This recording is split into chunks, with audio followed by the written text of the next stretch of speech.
But now we will get into our bubble case of the week, which we've done every week for the past 5 weeks. I think this is our sixth bubble case. We've done Bobby Abreu, Mark Burley, Todd Helton, Andrew Jones, and Jeff Kent. This week we are doing Scott Rolen, who has the highest wins above replacement, I think, of anyone we've talked about on both Baseball Reference and Fangraphs. That is correct. It's hard not to just point at the wins above replacement. You know, I shamefully did not put him on my ballot last year because I just didn't look at. I didn't look at the. I didn't look this deeply into the Hall of Fame and things of that nature. But now, you know, especially quarantine helped that a lot. Where like I was able to basically study the Hall of Fame and look at all these bubble cases and be like, oh yeah, these guys make a lot more sense now that I look at it. Do you remember exactly who you voted for last year? I think I put only 6 guys on. I think it was Bonds, Clemens, Schilling. I put Sammy Sosa on. And then Jeter Walker. And Jeter Walker. Okay. Yeah, those were cool. Because like when we reveal them, when I do my ballots, I always keep track of who I'm adding, who I'm dropping from the previous year. So I'm glad you'll get to do that as well. Yeah, I'll probably be adding 4 or 5 guys. We'll see. You'll have a Christmas tree of a ballot. Yes. I added Scott Rolen to my ballot last year. Not that our ballots mean anything yet, but Scott Rolen is on my Hall of Fame ballot. And we're going to tell you why, or maybe why you should avoid him possibly. But we'll be debunking the arguments as to why you shouldn't, because I do believe that Scott Rolen is a Hall of Famer. Yeah. It's not that much of a secret. And yeah, we always, have to be fair. We always put the case against, the case for. We'll be making a case for Vizquel at some point. We'll be doing Vizquel for the last week, and we're not going to be talking about the off the field stuff yet, even though there's a very solid reason not to vote for him. But we'll get more into the on the field stuff. We'll let that play out. Yeah, and whatever happens.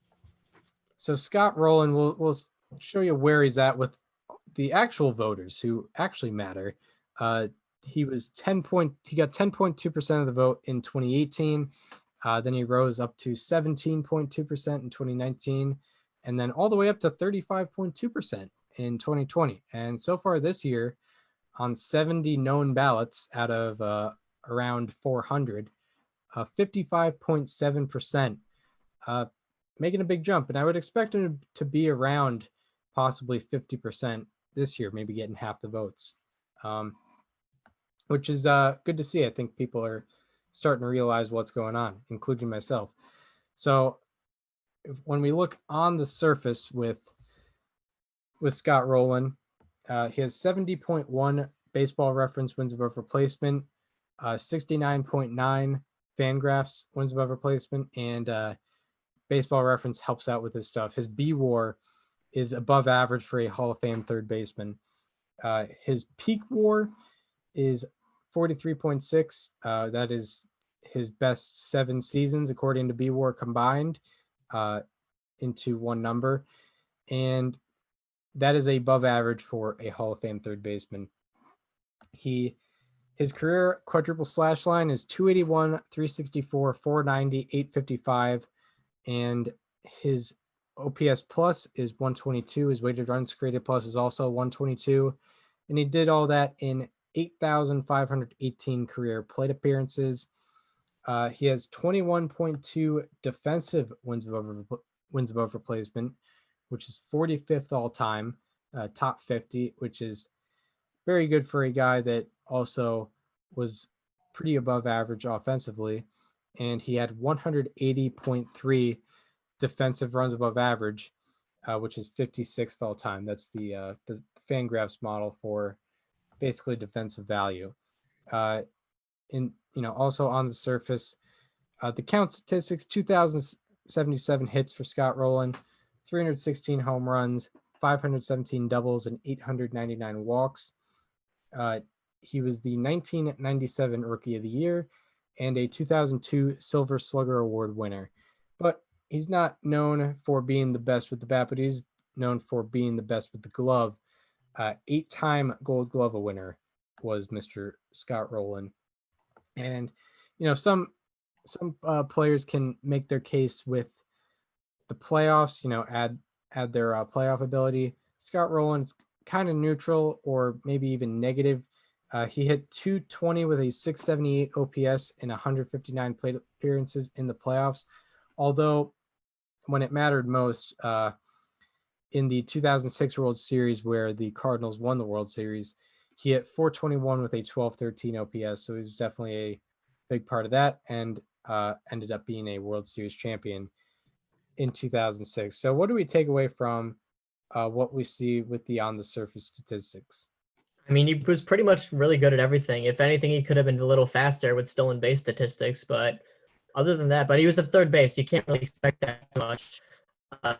Nothing that really jumps out as not Hall of Fame worthy.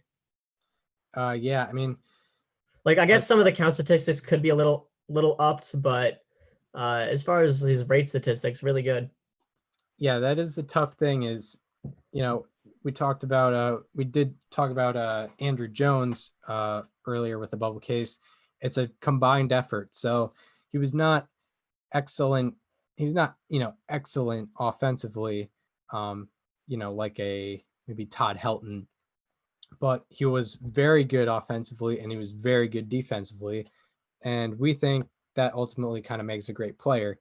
And also one thing I did see when we did the on the surface stats and I actually looked at his, slash line and OPS plus and his weighted runs created plus, if you added 20 defensive wins above replacement and 8 Gold Gloves to Jeff Kent's career, that's Scott Rolen. So yeah, it's Scott Rolen is Jeff Kent with 8 Gold Gloves and masterful defense.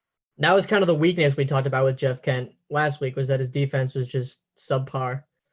Yeah, just not something you see, not something you see out of a Hall of Fame second baseman who also is like, Rogers Hornsby would be the exception, who was, had like a 170 OPS plus. Most of those Hall of Fame second basemen are around like 120, just like Jeff Kent.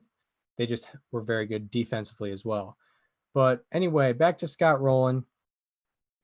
Some comparisons to Scott Rolen.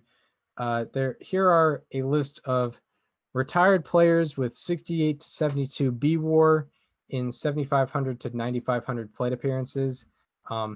Scott Rolen lies at 70.1 B WAR and around 8,500 plate appearances.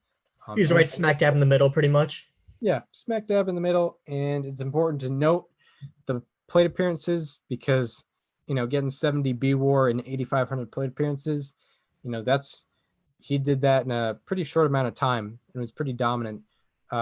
If you get 70 B WAR in like 12,000 plate appearances, it's not as dominant a run, most likely. But anyway, the list of players with that criteria, 68 to 72 B WAR in 7,500 to 9,500 plate appearances. So there's Bobby Grich, who is a first ballot drop. He's kind of a weird Hall of Fame scenario with him. Combined effort type of guy like Scott Rolen. Alan Trammell, who is a Hall of Famer. Barry Larkin, who is a Hall of Famer. Ron Santo, who is a Hall of Famer. Gary Carter, who is a Hall of Famer. Ed Delahanty, who is a Dead Ball era Hall of Famer. Kenny Lofton, who is a first ballot drop. Edgar Martinez, who is a Hall of Famer. And Pee Wee Reese, who is a Hall of Famer. So it's mostly Hall of Fame type guys and guys who probably should have gotten more consideration for the Hall of Fame. Yeah, Kenny Lofton being a first ballot drop. Same with Bobby Grich. Both crimes. Both should not have happened. I know Bobby Grich wasn't exactly a name when he played. Kenny Lofton definitely was. But they deserve some more consideration for sure.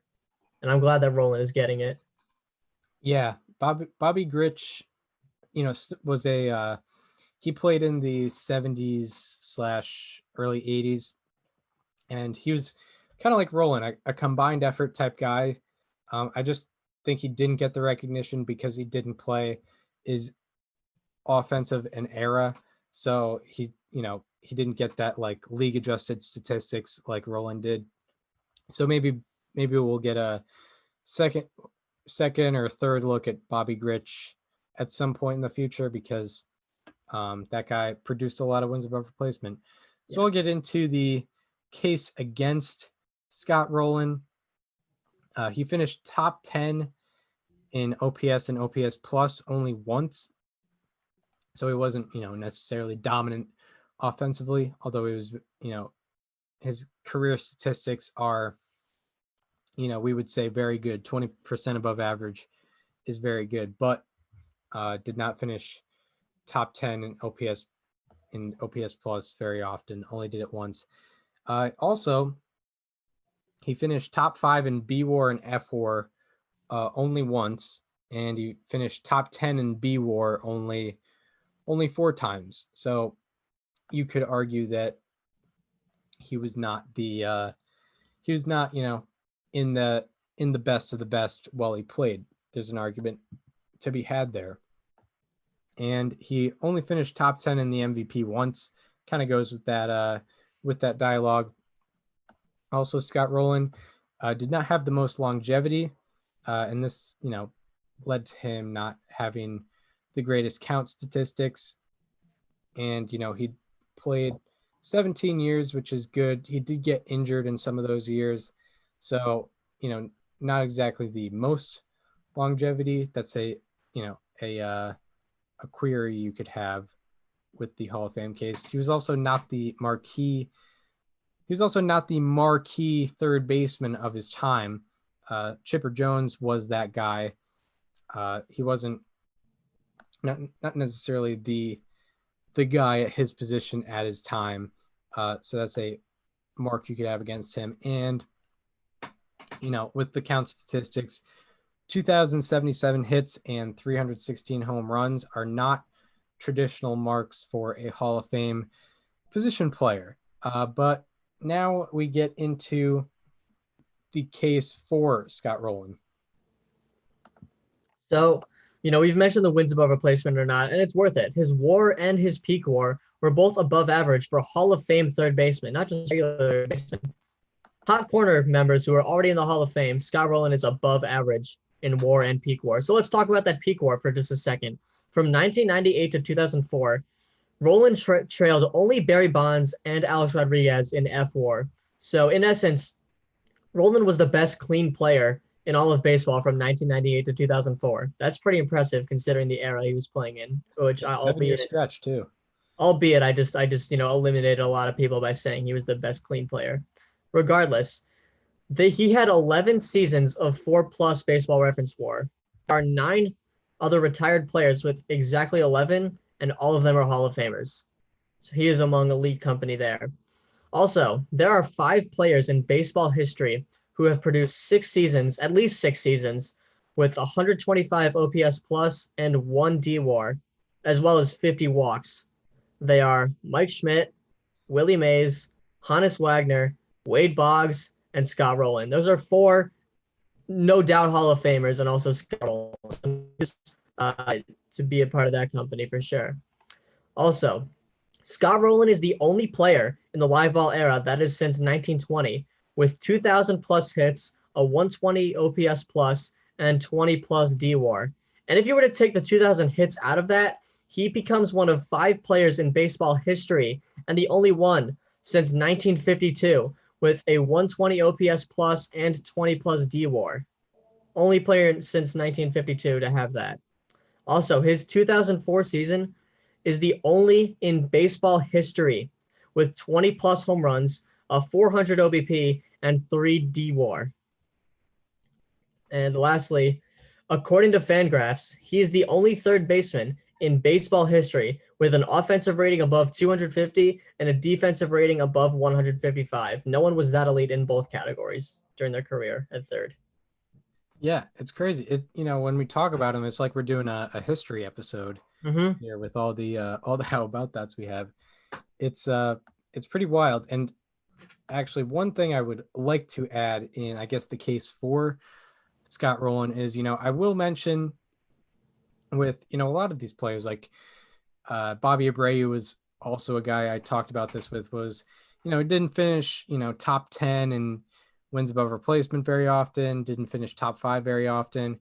And I actually just looked at StatHead and filtered, so you can filter seasons by, how many guys fit a certain criteria. So you could see like what seasons had the most guys with 30 home runs. So I am looking at the seasons with the most players with 6+ wins above replacement, and the seasons with the most players with 6+ wins above replacement. Number one, 1998, which is when Roland's peak started. Number two, 2001, which is right in that peak, right in the middle of that peak for Scott Rolen. And number three is 2000. So we've talked about how there were so many great players during that day. So it's hard to kind of talk about a guy finishing top 5, top 10, because there were so many great players. It's hard to put it against like Scott Rolen for not finishing in the top 10 that often, especially when, this guy hasn't had any PED allegations against him. A lot of the guys he played with did have PED allegations against him. So, I don't think it's that big of a deal that he didn't finish like top 10 in B War and F War that often. But yeah, like, in the case for him, the combined effort of offense and defense, only legends really have had that Yeah. kind of effort. Like, in this, 5 players in baseball history with at least 6 seasons of 125 OPS plus or better and 1+ defensive wins above replacement and 50+ walks. It's legends: Mike Schmidt, Willie Mays, Hannes Wagner, Wade Boggs, and then it's Scott Rolen. It's those three statistics that were listed there, those are all different facets of the game. Like those three don't usually go together. Yeah, I mean, like the only Except for like OPS plus and walks, but yeah, other than that, that's not a direct correlation. yeah, like the offense and the defense, don't see it. You don't see, a combined effort like that much. And I think that's, the players like Roland are the guys that get screwed. Like there's a lot of those guys where, a combined, they weren't necessarily excellent offensively, and they weren't necessarily like a top 10 defender of all time. Even though Scott Rolen was, top 50 according to D War, but it's combined effort guys that kind of get screwed in terms of the Hall of Fame voting. Like, Bobby Grich, Greg Nettles is another guy, Willie Randolph is another guy, and like Sal Bondo is in that mix.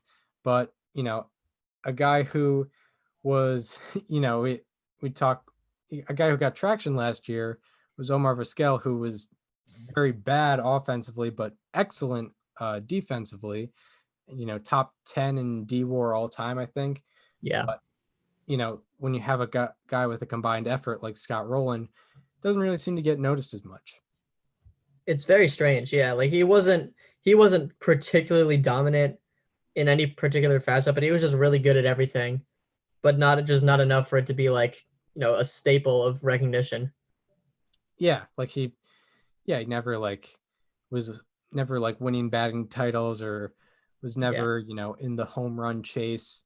It was just a guy where, yeah, really good at everything. And I think ultimately that makes a great player, and a player that should be in the Hall of Fame. I While feel we're like while we're recording this, Chris DeLuca of the Chicago Sun-Times just sent in his ballot and he voted for Scott Rolen. there we go. Shout out to Chris In DeLuca. fact, he added Scott Rolen. Oh, there we go. We love to see it. So that makes that probably rises his percentage to like 56% right now. He's now netted plus 11, which is pretty good. I believe he was at a faster pace at this point last year, but I mean, it's going to become harder to gain more votes once you have more, obviously. So the fact that he's had double-digit gains this early in the process, it's very encouraging for his case, especially since this is his 4th year on the ballot. So he's got plenty of time.